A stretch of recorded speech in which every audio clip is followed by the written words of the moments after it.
Hello everyone, welcome to the video. Today I'm going to be talking about a training split that I think is underrated a lot of the time and underused, which is the upper-lower training split. This split allows for a lot of frequency. You are able to hit each muscle group every 3 to 4 sleeps, depending on how you run it and depending on how many days in the week you can train. So when we are trying to get good at anything, we want to do it as frequently as possible, right? Before you jump down my throat and say, you're copying JP, I'm clearly taking inspiration from JP. I've watched JP for a very long time and love his ideology around training. I'm also coached by Kuba, who has worked with him and is a great friend of his, and they are quite similar in a lot of their approaches, but not all.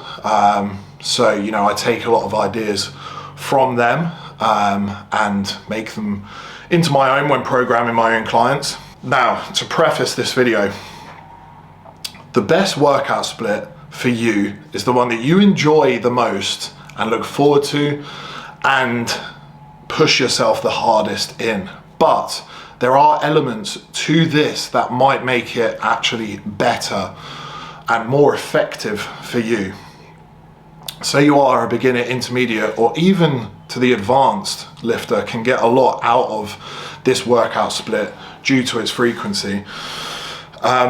If you're, say, hitting a bro split, shall we call it? Now, what I mean by that is chest Monday, all your chest volume for the week on one day. Back Tuesday, Wednesday, shoulders, for example.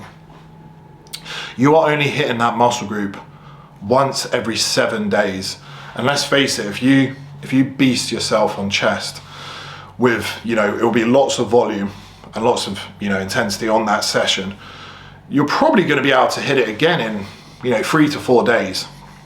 But you're then having to wait those extra 3-4 days to hit it again come Monday.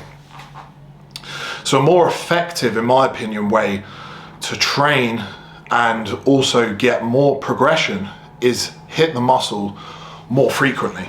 But with this approach, you need to taper back volume per session because, for example, say if you're doing a chest Monday, you'll be doing so much volume in one session, but towards the end of that session, how effective is that volume? Say, for example, you're doing a machine fly, potentially even 3 different chest presses, more fly variation, a dip variation. Towards the end of that session, that chest is going to be getting so fatigued that those sets won't be as intense and as effective. You may even get form breakdown from being so fatigued. Whereas if you are doing, say, even a push-pull legs or a upper-lower split, those sets that you are doing are like a sniper. They're very accurate, they're very intense, and potentially, and most likely, a lot more effective. So it's a lower volume approach per workout, but it's the same amount of volume across the week. The volume of work on each muscle across the week is what is most important. So if you can make that more accurate and more intense by spreading them out, that is what I would favor. Then in regards to the rep ranges and what I would program for my clients is, with the isolations, I like to keep them to 3 sets, depending on the isolation and where it is in the workout. But let's start, for example, with the start of an upper one day, a lateral raise movement. This lateral raise is not exactly going to be taking away from your chest pressing, and it's not that fatiguing. So I would actually run the isolations as 3 sets. Something, for example, with starting off with a lower rep range, 8 to 10, and then the second 2 sets, 12 to 15 rep range. Okay, then when you move on to your main compound lifts, your more physically taxing and fatiguing lifts, you want to drop those down to probably 2 sets. Because remember, you're hitting these muscle groups often throughout the week, so you need to be able to recover, and you don't want to take away from the latter portion of the workout where you're then hitting back. You don't want to blow your load too early dump all your energy into the chest work, then you can't train your back or arms effectively. So your main compound lifts, say for example, an incline Smith press, that would then something you would do, do your warm-up sets, your priming sets, and then your main actual working set that you will track, something around 6 to 10 rep range. Okay, and then your back off set, so you will reduce the load 25%, something like that. It won't always be that. You will figure this out when you're logging your lifts. Back off set, somewhere around 12 to 15 reps. You are then training that exercise in both rep ranges. Obviously, person dependent, how you like to train this may differ. Injuries, if you've got an injury, you might want to take a higher rep range with lower load. But if everything is great, I would go for one top set, which is a lower rep range, a heavier set, and then your lighter sets being 12 to 15 reps. Now, how do you know when to progress your weight on this? Say, for example, you have an incline Smith press. Okay, you're doing 6 to 10. You've got 3 plates each side. So you want to set a weight initially where you are at the lower end of that rep range. Say you're in a gaining phase, your food's high, recovery's great. Each week you want to be upping those reps, and every week log your lifts and ensure that you are pushing up those reps every week.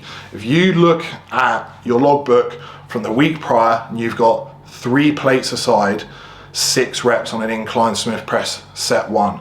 This week you must get 7 and fight to get that 7th rep with the parameters of good controlled form.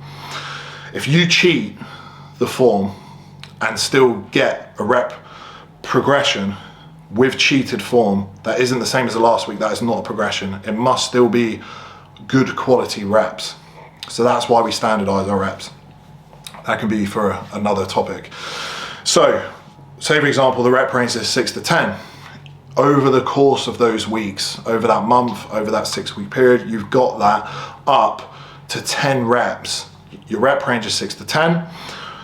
Right, that is your cue then to up the weight. So an extra 2.5 aside. When in doubt, go for a lower weight progression, because then you might fly it straight up, right up to the upper end, and you'll up it again.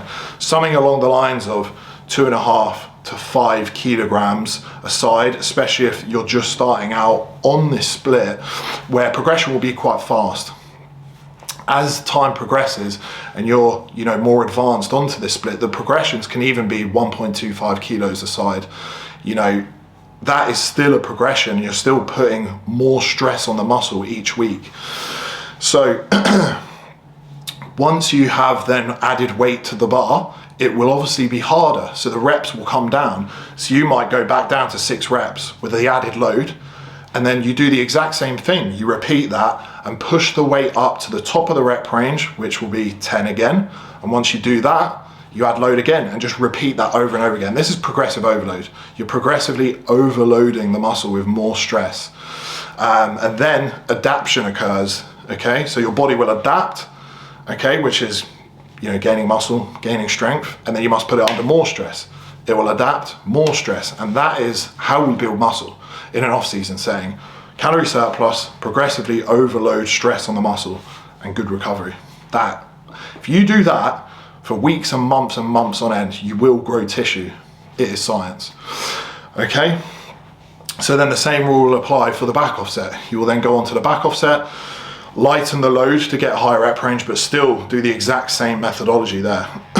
This is why we track our lifts, to ensure that we are progressing and we know when to take a weight progression. Now, during this, we must ensure that your form is of the exact same standard week to week. Like I said before, if one week you got nice, slow, controlled negatives, don't have to be ridiculously slow, but you just need to be in control of the weight at all times. A nice controlled change of direction and a big contraction for all your reps, right? And you get 6. For the following week, you get a bit aggressive, you're speeding through it and you're bouncing it off your chest and you get 8 reps. This does not count as a rep progression, and this has actually gone backwards. And in my opinion, it's a regression, because you have less control on the weight and most likely less stimulus produced. So from week to week to week, we must ensure that each rep of each set is of the same quality. The last rep, in regards to quality, will look the exact same as the first. It will move a lot slower because you'll be training to failure, but the quality will remain the same. That is the key, the quality of the rep. Now, with this type of training where you are doing lower sets, this is why the intensity must be paramount. Because if you're only doing 2 sets, you have to give it your all and you have to take it as far as you can take it. So do not stop your set until the bar stops moving. This is why having a training partner is great, because you can safely do this. And this is why when training to failure, using machines is a lot safer. Smith machine, you might get stuck halfway and the bar cannot move, you can just rack it. If you're stuck under a barbell bench press, unless you've got a spotter, you're pretty screwed, right? Dumbbells are fine, you can just drop them, but you know, it obviously is within the safety of the parameters of the exercise. If you're doing a barbell back squat, it's not a good idea to take it so far where you have to dump it on the floor and fall backwards. But you will know as you get more experience how far you can take these exercises and what it feels like to actually fail. And that is the key here with the lower volume training and higher frequency training. It is max intensity on every set taken to failure. And when you take those sets to failure, you can log down the numbers and then you know what to hit for the following week. So an example of an upper lower split using 2 variations to keep it simple. This is generalized, right? An overall training split. If you have areas of your physique, it goes without saying that you want specificity with, you would start with these. So say if you have really, you know, this split can be for the beginner that just wants overall mass because of the frequency. But even the advanced lifter, if you have areas of your physique that want developing more, you would just start with those. So if you have really lagging arms, which is the biggest concern with people running these type of splits is, oh, the arms don't get enough love. Well, start with those and give those maximum effort at the beginning and then move on to the others, for example there. But generally speaking, an upper push bias. So upper one, we'll start with push. So some sort of lateral raise, whether that be lying, cable lateral raise, a machine or dumbbell, an incline press, chest press, a flat press, and then you could do a dip variation, whether that is machine or weighted dips. Then move on to the pull work. So down into a vertical pull down for your back, and then so that'll be more lat bias, and then an upper back horizontal row. So you could do a unilateral, some form of single arm pull down on a machine or on a cable, and then moving on to a machine row, which will have an overhand grip, elbows more high and wide for the upper back, and then move on to a tricep isolation and a bicep isolation. If you are pressed for time, you can even superset those. So moving on to your first lower day, lower one, we could sort of make this a more quad focused day with a squat variation. So first exercise, adductor, get the adductors warmed up, then moving on to a hamstring curl. Now, whether you want to start with a hamstring curl or the leg extension will depend on what needs the most work. Me personally, I want to bring up my hamstring, so I start with a hamstring curl. And why I start with a hamstring curl is, instead of going straight into the compound lift, is I like getting warmed up. I like my joints getting warmed up. I like the musculature to get warmed up before I go into my heavy loading. I feel safer and I feel more confident fully sending a squat if I've done an isolation beforehand. It also then, as you get stronger, reduces the risk of injury, because if you go straight into a squat pattern, one, not only potentially not warmed up properly, but two, it will actually slightly reduce the amount of load you'll have to do. Obviously not great for the ego, but it will then allow you to take that set to failure, which will be maximum stimulation, but not have as much loading on the joint. Okay, so adductor, either seated hand curl or leg extension, depending on what you want to focus on. a hack squat or a squat variation, pendulum or a Smith machine squat, something like that. Move on to a leg press, move on to a Bulgarian split squat or a split squat of some type, and then either the leg extension or the ham curl, whatever you didn't do at the beginning of the workout, and then calves. So this will be your upper 2 day. This is where we'll start with pull. Now, start off with priming the lats. Get the lats activated and ready to fire, and it's a lower fatiguing movement. So a unilateral pull down of some sort, whether you have a good machine or on a cable. Then a compound back exercise. If you have a chest supported T-bar row, brilliant. If not, a normal T-bar row or a bent over barbell row or a pendlay row. A big row movement essentially. Then move on to a upper back machine row of some form. Then we'll move on to the more push isolation stuff. So pec deck, and then move on to a lateral raise movement for the side delt. Then finish that with some rear delts. Now with the rear delts, you could do just 2 sets and then a drop set or something like that to save time. And then we'll move on to the arms. So a bicep isolation and a tricep isolation. Now, if you are doing these movements, right, and you're finding you're super fatigued after the back work and you're struggling to progress those later chest exercises, you might want to bring those up slightly. Now, moving on to lower 2, which would be your hip hinge day. So more posterior. Adductor again. I always like warming up with the adductor.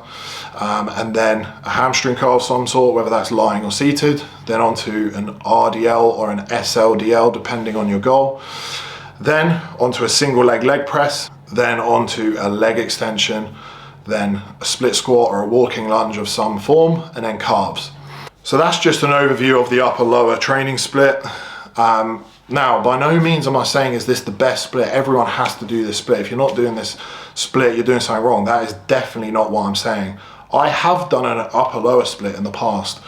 Right now I'm actually doing a push, pull, rest, legs, rest, upper, lower, rest. So I have a hybrid upper lower plan because I was moving from men's physique to classic. There were certain areas of my physique that were lagging, so Kuba created a very specific plan for what areas needed work.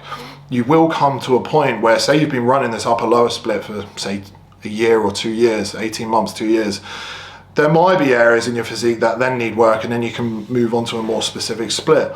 But for the general population that just want maximum growth everywhere, the maximum amount of frequency that you can hit a muscle will be best, okay? And more effective than say just hitting it once a week. And the actual volume that you are doing per session will be a lot more intense and effective rather than having, 6, 7, 8 chest exercises. By that 5th, 6th, 7th chest exercise, how actually effective is that? So yeah, I'll be doing more of these educational videos, and I'll be running through my workouts again. So anything that you want me to run through, please let me know. So yeah, thanks for watching.